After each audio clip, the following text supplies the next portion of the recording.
School में आते ही सभी बच्चे पहला जो पीरियड लगता है, किस चीज का पीरियड लगता है? बताओ जी। सबसे पहले किस चीज की बेल लगती है जी?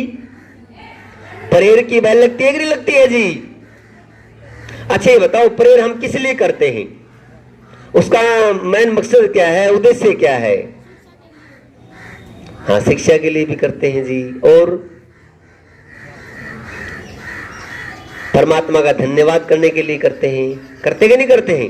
अच्छे प्यारे बच्चों, ये बताओ, जब आप किसी को एक गिलास पानी पिलाते हो तो व्यक्ति क्या कहता है आपको? थैंक यू, धन्यवाद, ऐसे बोलता है कि नहीं बोलता है?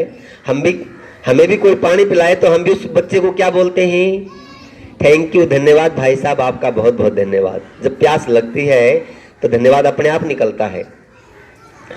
तो प्रेयर करते उस परमपिता परमात्मा का धन्यवाद करने के लिए। क्यों? क्योंकि आपको यह अनमोल हीरा उसने दिया, जिस बदले में कुछ भी नहीं लिया।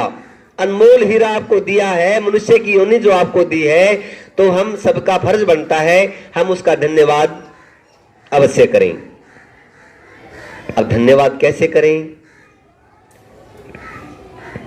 उसके बारे में थोड़ा जानें, समझें। जब कोई मेहमान हमारे घर पर आता है तो हम उसके बारे में दो चार बातें तो पूछते हैं। भाई साहब, आपका नाम क्या है, कहां से आए हो, क्या करते हो, ये दो तीन बातें तो पूछते कि नहीं पूछते हो सकता है कोई ऐसा मुसाफिर हो, गुंडा बदमाश हो, लुटेरा हो, आपने उसको शरण दे दी, घर का सामान लेकर के रफू चक्कर हो जाए, बाद में आप रोएंगे पछताएंगे, जी लुट गए। तो उस परमपिता परमात्मा के बारे में दो चार बातें हमें पता ही होनी चाहिए। प्रश्न उठता है, परमात्मा का मुख्य निज नाम क्या है, कहाँ रहता है, क्या करता है, उसकी सच्ची पूजा क्या है? प्रश्न समझ में आ गया जी? परमात्मा का मुख्य निज नाम क्या है, कहाँ रहता है, क्या करता है, उसकी सच्ची पूजा क्या है? उत्तर बोलो। परमात्मा का मुख्य निज नाम ओम है। अच्छे प्यारे बच्चों, ये बताओ, आपका जो नाम कागजों में चलता है वह सही माना जाता है, या जो लाड में काला पीला धोला रख दिया जाता है वो सही माना जाता है? लाड वाला नाम चलता है या कागजों वाला नाम चलता है? कागजों वाला चलता है। तो ठीक उसी तरह से परमात्मा के नाम बहुत हैं, असंख्य नाम है जी। उसके उसके गुणों के आधार पर उसके नाम रख दिए जाते हैं, परंतु मुख्य निज नाम क्या है जी? ओम। अब प्रश्न उठता है, ओम ही क्यों? अच्छे प्यारे बच्चों, ये बताओ, जब हम खाना खाते हैं, खाना खाने के बाद ढकार निकलती है, ढकार में क्या शब्द निकलता है जी? ओम निकलता है। परंतु संस्कृत हमारी जो प्राचीन भाषा है उसमें इसका अर्थ क्या है? शास्त्रीय भाषा में अगर देखें तो ओम का अर्थ क्या, संस्कृत किस किस के पास है जी? तो ओम का अर्थ क्या है संस्कृत भाषा में? ओम का अर्थ है सर्वरक्षक। ओम का क्या अर्थ है जी? और सर्वरक्षक का मतलब है सबकी रक्षा करने वाला, और सबकी रक्षा करने का मतलब है जो जिसका सामर्थ्य केवल परमात्मा के पास है, हम और हमारे पास है, हम और आपके पास नहीं है। क्योंकि सारी दुनिया का ठेका परमात्मा के अधीन है जी। हम अपना ठेका ले लें, अपने यार दोस्तों का, रिश्तेदारों का कुछ सीमा तक ठेका ले सकते हैं, संपूर्ण संसार का ठेका तो किसके हाथ में है जी? परमात्मा के हाथ में है। क्योंकि सबकी रक्षा केवल सामर्थ्य परमात्मा के हाथ में है, हम सबकी रक्षा नहीं कर सकते। क्लियर जी? तो परमात्मा का मुख्य निज नाम क्या है जी? ओम। अब वो कहां रहता है, उसका ठिकाना क्या है, उसका घर बार कहां है, वो कहां रहता है? उत्तर सर्वव्यापक। सर्वव्यापक का मतलब है सब जगह, मतलब कोई भी जगह उसे खाली, वो घर में भी है, हमारे स्कूल में भी है, हमारे मंदिर में भी है, हर जगह कण कण में है, जरे जरे में, उसे कोई भी स्थान खाली नहीं है। अब आप प्रश्न करेंगे जी सब जगह है तो दिखाई क्यों नहीं देता, हमें तो यहां कहीं नहीं दिखाई दे रहा। प्यारे बच्चों, कुछ चीजें होती हैं परंतु दिखाई नहीं देती। अच्छे प्यारे बच्चों, ये बताओ, हम सभी को परमात्मा ने आंखें दी है या नहीं दी है? इसमें सच्चाई है, आंखें हैं, परंतु हम अपनी खुद की आंखों को बिना शीशे के, बिना दर्पण के नहीं देख सकते। अगर देख सकते हैं जी, तो ठीक उसी तरह से परमात्मा है परंतु दिखाई नहीं देता, वो केवल अनुभव किया जा सकता है। योग साधना के माध्यम से हम उसको अनुभव कर सकते हैं। हवा होती है परंतु दिखाई नहीं देती। जब वो चलती है त्वचा को स्पर्श करती है, हम अनुमान लगाते हैं, अनुभव करते हैं कि हवा तेज चल रही है, ठंडी चल रही है, गर्म चल रही है। वो हम त्वचा से स्पर्श करने के बाद ही पता लगा पाते हैं, अनुभव कर पाते हैं। परंतु हवा होती है, दिखाई नहीं देती। समझा गया जी? तो परमात्मा है, उसमें कोई दो राय नहीं, क्योंकि बिना कारण के कोई भी कार्य सिद्ध नहीं होता है। बिना कुम्हार के मटका नहीं तैयार होता, बिना गुरु के ज्ञान नहीं मिलता, बिना मिस्त्री की बिल्डिंग तैयार नहीं होती। तो जो हम सबका रचयिता है, सबका हमारा मालिक है, वो परमपिता परमात्मा है। इसमें कोई दुराई नहीं। कोई माने या ना माने, इसमें व्यक्ति का कुछ नहीं जाता, परमात्मा का भी कुछ नहीं जाता, बल्कि कुछ जाएगा तो हमारा ही जाएगा जो नहीं मानेगा। क्लियर जी? अच्छे प्यारे बच्चों, ये बताओ, उसको सब जगह मानने से हमारा क्या लाभ है? सब जगह मानने से हमारा ये लाभ है कि हम बुराई करने से बच जाएंगे। अच्छा बताओ, चोरी व्यक्ति कब करता है? चोरी और झूठ कब बोलता है जी? जब उसको इस बात का पता है कि अब कोई नहीं मुझे देख रहा। चोर चोरी जब करता है रात के अंधेरे में छिप करके, जब उसको पता है कि वे सब लोग सो गए, अब मुझे कोई नहीं देख रहा। परंतु उस चोर को इस बात का ज्ञान हो, आभास हो कि परमात्मा सब जगह देख रहा है, 24 घंटे सुन रहा है, जान रहा है, समझ रहा है, तो क्या चोर चोरी करेगा जी? नहीं करेगा। कोई चोर ही नहीं बनेगा अगर इस बात का ज्ञान हो जाए। परंतु आप इस बात को जान चुके हैं कि परमात्मा सब जगह रहता है, हर घंटे, हर सेकंड, हर व्यक्ति को देखता है। तो क्या हम गलती कर पाएंगे जी? क्या हम चोरी कर पाएंगे जी? क्या हम झूठ बोल पाएंगे जी? तो हम झूठ और चोरी से बच जाएंगे परमात्मा को सर्वव्यापक मानने से। अब वो माने या ना माने, वो हमारे हाथ में। परमात्मा किसी को ये नहीं कहता जी आप मानो, ना किसी को जबरदस्ती कहता जी आप मानो। वो हमारा काम है, हम मानेंगे तो लाभ हमारा है, नहीं मानेंगे तो हानि हमारी है। तब वो करता क्या है? परमात्मा करता क्या है जी? वैसे तो परमात्मा के 5 कार्य हैं, परंतु यहां पर एक ध्यान रखना, केवल 5 कार्य क्या है? सृष्टि की उत्पत्ति, पालन, प्रलय, वेद का ज्ञान देना, हमारे द्वारा किए गए कर्मों का फल देना।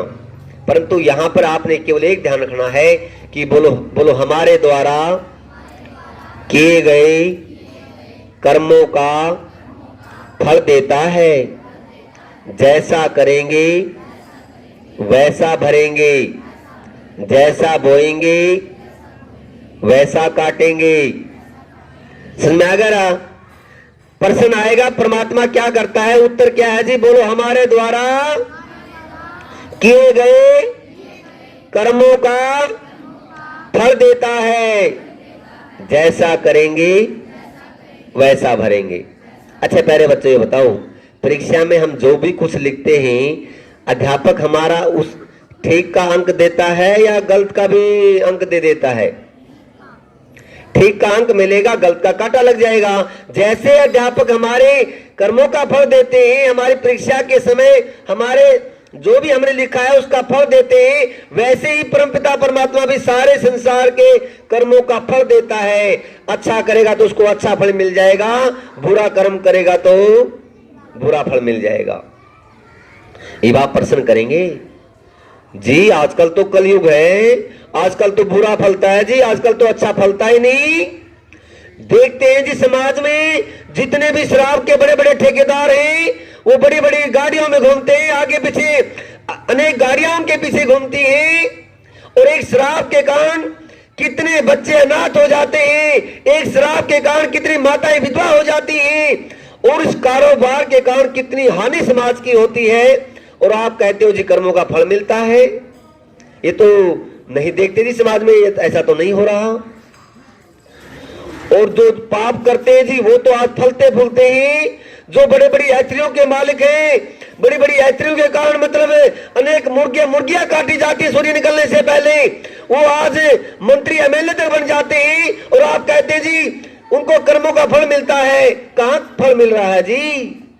प्यारे बच्चों, इसमें कोई दुराई नहीं, फल मिलता है, परंतु वर्तमान में जो पाप के बढ़ रहा है, जो ऐसी करनी कर रहे हैं, उनको भी उसका फल भोगना पड़ेगा।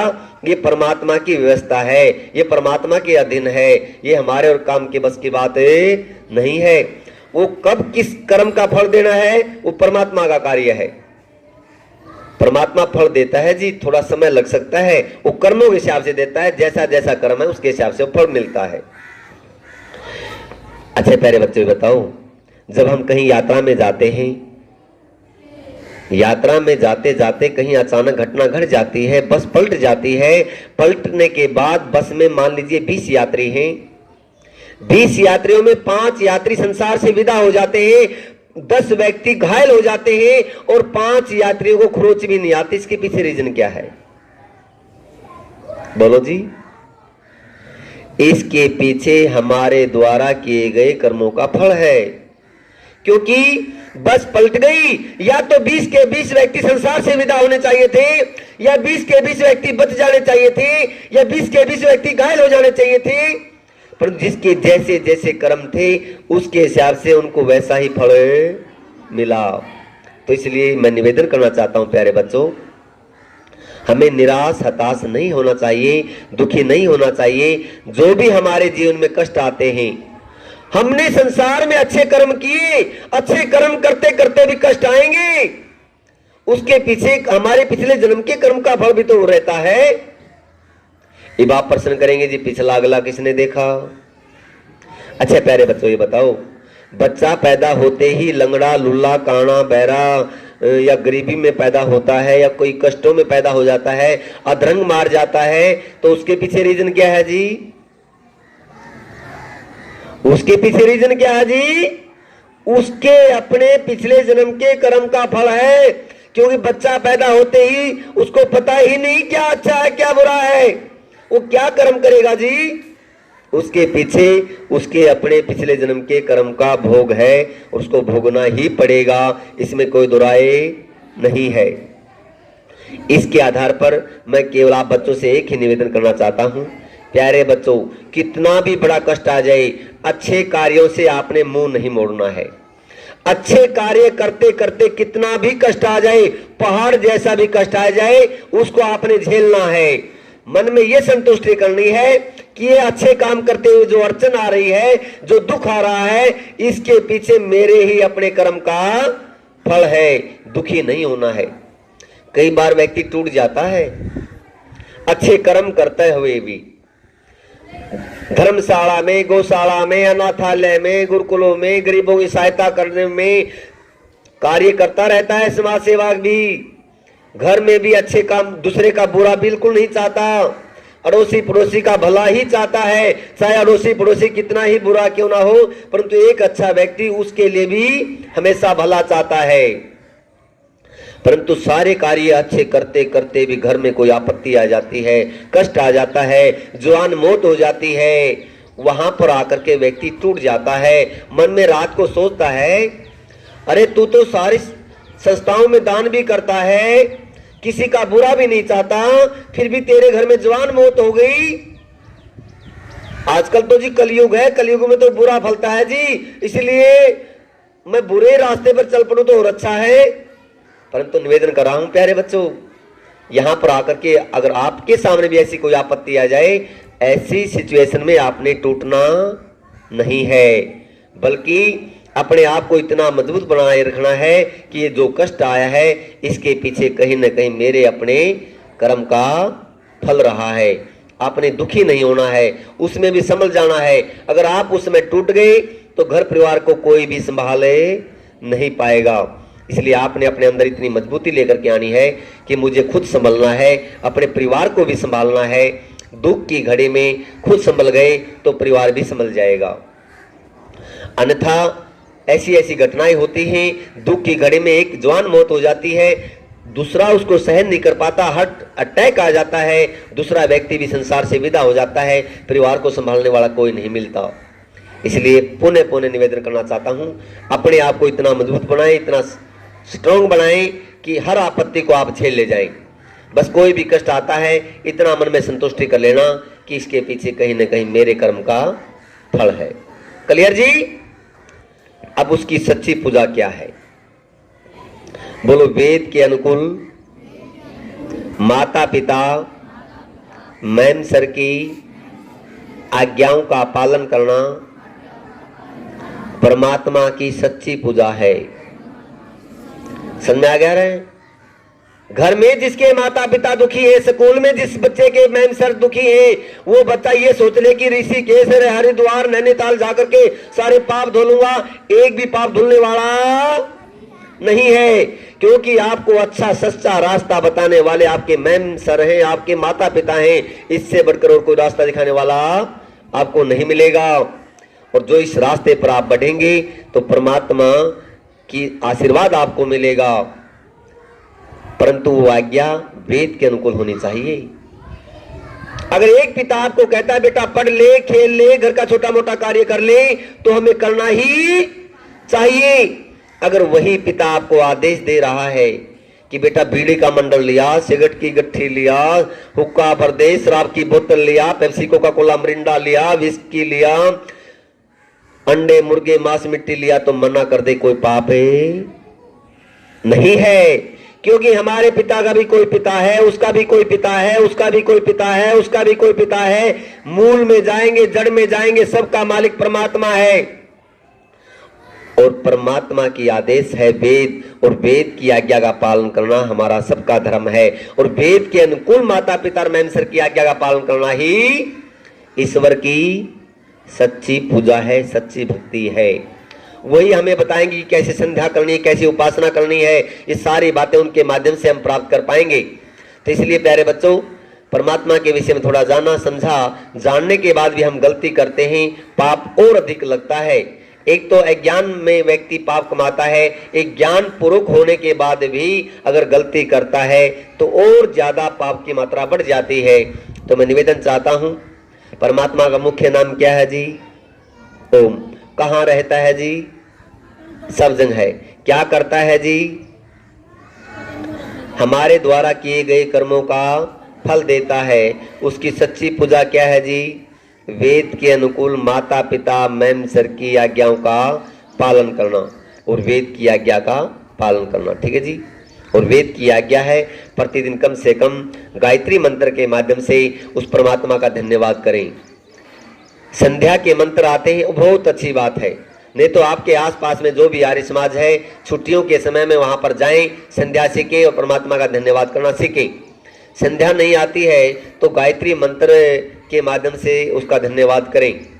गायत्री मंत्र भी नहीं आता है, जब तक ओम का जाप करके, ओम का उच्चारण करके, हे परमपिता परमात्मा सर्व रक्षक है, सबकी रक्षा करने वाले हैं, आपकी आज्ञा का मैं पालन करूंगा, आपकी आज्ञा का पालन करते हुए मैं अपने जीवन को पवित्र बनाऊंगा। इसी बात के साथ परमात्मा धन्यवाद करते हुए वेद की आज्ञा का पालन करें, अपने माता पिता मैम सर की आज्ञा का पालन करें। क्लियर जी?